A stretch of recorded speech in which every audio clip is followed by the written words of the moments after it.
Bienvenue sur métabolisme.tv, votre source d'informations fiables sur le métabolisme et la santé. Une hormone qui empêche de perdre du poids. Je suis Franck Suarez, spécialiste en obésité et métabolisme. Je veux te parler d'une hormone en particulier qui empêche de perdre du poids. Elle va te laisser perdre du poids, peu importe ce que tu fais, peu importe combien tu fais d'exercice, peu importe combien tu arrêtes de manger, peu importe ce que tu fais. Elle ne te laissera pas perdre du poids. Je vais au tableau un moment. Regarde, en travaillant en profondeur sur le sujet du métabolisme, j'ai vraiment compris comment fonctionne exactement le corps. Si on sait vraiment ce qui crée la graisse, ce qui cause l'obésité, alors on pourrait déchiffrer comme les vitaux. Et précisément, et le corps humain, eh bien ça dépend d'hormones. Les hormones, le mot hormone vient du grec, messager. Et c'est très bien que ce soit ainsi, parce que les hormones sont protéines messagères. Quand nous parlons de protéines, nous parlons d'une substance comme de la viande, du fromage, des œufs, qui est faite de protéines. Les hormones, notre corps les crée dans ces organes qu'on appelle les glandes, comme le pancréas qui produit l'hormone insuline. Il y a des hormones qui se créent dans les glandes surrénales, comme l'adrénaline. Quand on est stressé, eh bien, les hormones sont des messagères, mais que se passe-t-il? Les hormones sont des messagères qui sont des messagères puissantes, et regarde comme elles sont puissantes, que si tu prends le corps d'un homme et que tu lui mets l'hormone œstrogène, qui est une hormone féminine, eh bien l'homme développe des seins, il commence à avoir des seins, et la voix devient fine, parce qu'il commence à devenir féminin. Si tu prends là, le corps d'une femme, et que tu lui donnes l'hormone testostérone, qui est une hormone masculine, il va commencer à avoir de la barbe,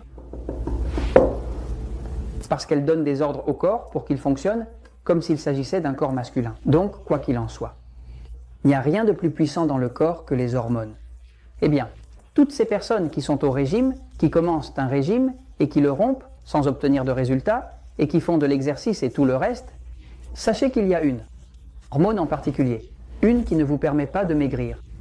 Que quand cette hormone est très élevée, tout simplement, peu importe ce que tu fais, l'exercice, le sacrifice, ce que tu arrêtes de manger, tu ne vas maigrir.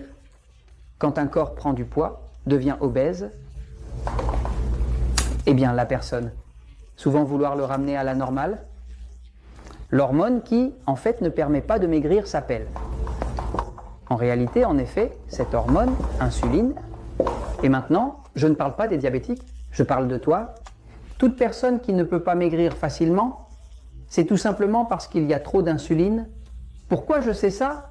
Eh bien, parce que la seule façon de construire de la graisse dans le corps, pour que tu construises n'importe quelle graisse, tu as besoin de deux choses. D'une part, tu as besoin de beaucoup de glucose, qui est le sucre dans le sang, et ce glucose. Tu dois le combiner avec une hormone qui s'appelle insuline, que produit le pancréas. Le pancréas est ici, juste en dessous du sein gauche. Tu mets du glucose, le pancréas produit de l'insuline, quand le glucose se mélange. Avec l'insuline, la graisse se produit. Il n'existe aucune autre façon de créer de la graisse.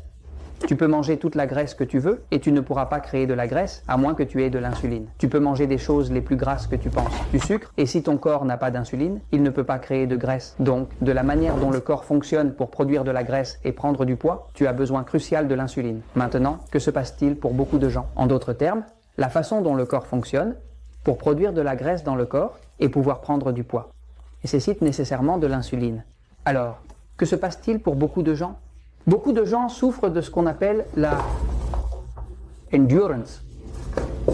Oh, insuline, c'est un problème. Qu'est-ce qu'il y a dans la population? Qu'est-ce que la résistance à l'insuline? L'insuline signale aux cellules d'absorber le glucose. Trop d'insuline les rend. Et si je mets de l'insuline en face, je lui envoie un message pour qu'elle ouvre la porte afin que le glucose puisse entrer. Mais si je continue à lui mettre de plus en plus d'insuline et que j'entoure la cellule tout le temps d'insuline, il arrive un moment où la cellule, pour se protéger de l'excès d'insuline, devient insensible, elle devient sourde, l'insuline. C'est comme si quelqu'un te criait très fort, toi tu te bouches les oreilles. Vous vous bouchez les oreilles et vous ne voulez pas l'entendre. Si quelqu'un vous appelle trop souvent, vous ne répondrez probablement pas au téléphone. Vous bloquez ce signal. Non. Que se passe-t-il? Il en va de même pour les cellules du corps. Quand il y a eu trop de production d'insuline, les cellules deviennent insensibles à l'insuline et cela s'appelle la résistance à l'insuline. Maintenant, si tu fais un régime, coupant les glucides, tu fais le régime 3-1. Tu bois de l'eau, tu fais tout ce qui est recommandé dans le livre Le pouvoir du métabolisme et sur Métabolisme TV, et malgré tout ça, tu n'y arrives pas. Perdre du poids, je te garantis que ce que tu es en train d'expérimenter, c'est de la résistance à l'insuline, je te le garantis. Résistance à l'insuline est causée par le fait qu'il y a eu tellement d'insuline auparavant que les cellules t'ont déjà ignoré, immune et elles ne t'écoutent plus. Comment rompre la résistance à l'insuline? Une des façons les plus efficaces de briser la résistance à l'insuline, c'est de supplémenter le corps avec du magnésium. Le magnésium travaille toujours en tandem avec le potassium. Donc, tu commences à prendre magnésium et potassium pour que les cellules puissent fonctionner. Les récepteurs, qui comme de petites antennes reçoivent l'insuline, sont construits à partir de magnésium. Mais le magnésium ne fonctionne pas bien sans le potassium. Donc, il faut commencer à supplémenter le corps en magnésium et en potassium pour que les récepteurs reçoivent l'insuline et puissent recommencer à fonctionner et arrêter d'être résistants à l'insuline. Maintenant, l'autre façon est de faire ce qu'on appelle le intermittent. Le jeûne intermittent n'est pas un régime. Le jeûne intermittent est un système de remonter la résistance à l'insuline. C'est un système où, par exemple, tu fais un dîner, ton dernier dîner de la journée, disons que c'est pour dire quelque chose, à 20h. Si tu es à 20h, 20h. Tu as eu le dîner. Non!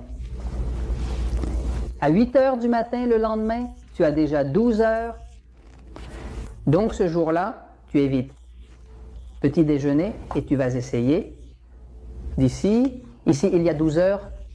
Mais quand on fait un jeûne intermittent, il faut atteindre entre 14 et 16 heures. Est-ce que cela veut dire que 14 heures depuis 20 heures serait 10 heures du matin? Mais 16 heures, ce serait à midi. Ce que cela veut dire que si tu as dîné à 20 heures et que tu ne manges plus jusqu'à midi le lendemain, tu viens de faire un jeûne de 16 heures. Le jeûne consiste à ne pas consommer de nourriture pendant une période prolongée. Intermittent. Que se passe-t-il? Il a été prouvé dans la littérature scientifique que le jeûne intermittent oblige le corps à ne rien lui donner à manger, à ne pratiquement pas avoir de glucose. Le corps va devoir vivre de la glucose qui est stockée dans ton foie. Ici, il y a du glucose stocké pour environ 22 ou 24 heures. C'est comme un réservoir. Quand le corps est contraint à cela, les cellules qui étaient intolérantes à l'insuline, qui ne voulaient rien savoir de l'insuline parce qu'il y en avait beaucoup, à un moment donné, elles deviennent sensibles parce que le corps veut survivre et quand elles deviennent sensibles, maintenant, avec un peu d'insuline, elles peuvent fonctionner. La meilleure façon est d'aller voir ton médecin si tu soupçonnes que tu as une résistance à l'insuline, que tu ailles voir ton médecin et que tu lui demandes de te faire un test d'insuline, insuline. À jeun, c'est un test très économique. Ici, aux États-Unis, ça coûte environ 8 ou 9 dollars. L'insuline à jeun, c'est quand tu vas au laboratoire tôt le matin et qu'on te prélève du sang, ils mesurent ton glucose et l'insuline. L'insuline à jeun devrait être celle d'un corps sain qui n'a pas de problème d'obésité. Elle doit être entre 2 et 5. IU, c'est par millilitre. IU signifie international unique. Cela veut dire unité internationale.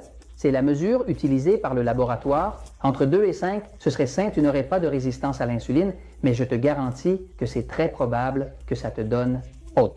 Et il y a des personnes qui en ont même jusqu'à 15. Quand tu as autant d'insuline que jeun, tu sais déjà que ce que tu es en train d'expérimenter, c'est une résistance à l'insuline et tu dois donc faire un jeûne intermittent jusqu'à ce que tu brises. Résistance à l'insuline de ton corps.